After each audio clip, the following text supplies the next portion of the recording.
అల్లు అర్జున్ అంతర్జాతీయ ఖ్యాతిని గడించినటువంటి వ్యక్తి. పుష్ప 1, పుష్ప 2తో తెలుగువారికి గొప్ప పేరు ప్రపంచవ్యాపితంగా తీసుకొచ్చాడనేటువంటి భావనతో అందరు తెలుగు వాళ్ళు ఉన్నారు. జరిగిన తప్పేంటి?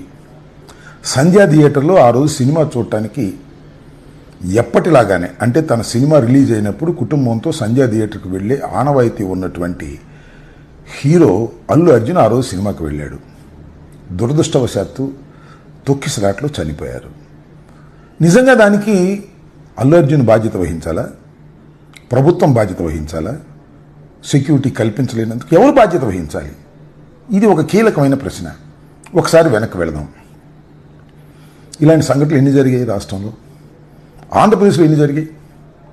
చంద్రబాబు నాయుడు గారి ఎన్నికలకు ముందు సభలు పెట్టిన చోట తొక్కిసలాట్లో చనిపోయారు.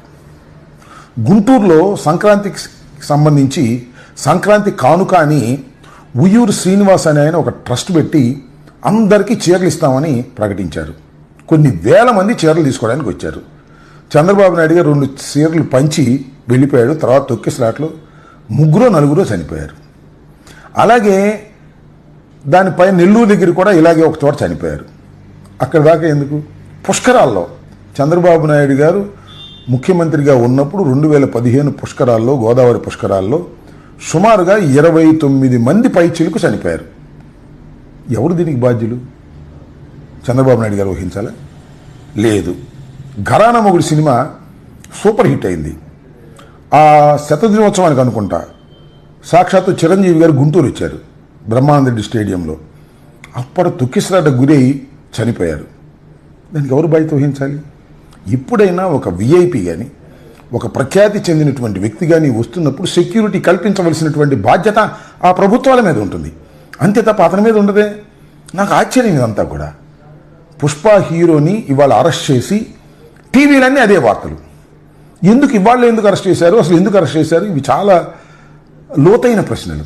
ఎందుకంటే ఇవాళ రైతులకు సంబంధించినటువంటి ఉద్యమాన్ని మొత్తం టోటల్గా మా అన్ని జిల్లాల్లోనూ, ఆంధ్రప్రదేశ్లో ఉన్న జిల్లాల్లోనూ అన్నిటి చోట ఉద్యమాలు జరుగుతూ ఉంటే దాన్ని డైవర్ట్ చేయడం కోసం చంద్రబాబు నాయుడు గారు చెప్తే ఆ ప్రభుత్వం అరెస్ట్ చేసిందా అనేటువంటి ఒక ఆలోచన ఉంది పొలిటికల్గా. రెండవది ఏంటంటే, పుష్ప సినిమా ఇంత పెద్దగా హిట్ అయిన తర్వాత అల్లు అర్జున్ని ఏదో ఒక విధంగా భయపెట్టాలని రాజకీయ కుట్ర చేసి వీళ్ళు అరెస్ట్ చేశారా? ఇవన్నీ చాలా చిత్రమైనటువంటి అంశాలుగా కనిపిస్తున్నాయి. అల్లు అర్జున్ సినిమా అద్భుతమైన విజయాన్ని సాధించిన తరువాత ఆయన్ని తెలంగాణ ప్రభుత్వం ఇష్యూస్ని డైవర్ట్ చేయడం కోసం, ఆయన మీద కక్ష తీర్చుకోవడం కోసం ఒక కుట్రపూరితంగా వ్యవహరిస్తుంది అనేది నాకున్నటువంటి అవగాహన మేరకు చెబుతున్నా. ఇది దుర్మార్గం అని కూడా ఈ సందర్భంగా నేను చెప్పదలుచుకున్నా.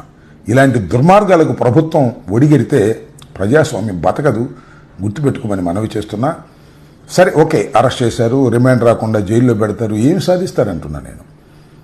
అల్లు అర్జున్ మీద మీకు అంత కోపం, అంత కక్ష ఉండవలసిన అవసరం లేదు. ఏ ప్రభుత్వానికైనా చట్ట ప్రకారం చేయాల్సింది చేయండి. కానీ ఇది కావాలని ఒక కుట్రపూరితంగా జరుగుతుంది. దీని వెనుకాల ఎవరి హస్తాలు ఉన్నాయో సులువుగా అన్నీ బయటకు వస్తాయని కూడా ఈ సందర్భంగా చెబుతూ, అల్లు అర్జున్కి భగవంతుడు ధైర్యాన్ని ఇవ్వాలని, ఖచ్చితంగా ఇలాంటి కుట్రపూరితమైన విషయాలను తట్టుకునేటువంటి శక్తి అతనికి భగవంతుడు ఇవ్వాలని మరొకసారి కోరుకుంటూ, ఇది అన్యాయమని తీవ్రంగా ఖండిస్తున్నాను.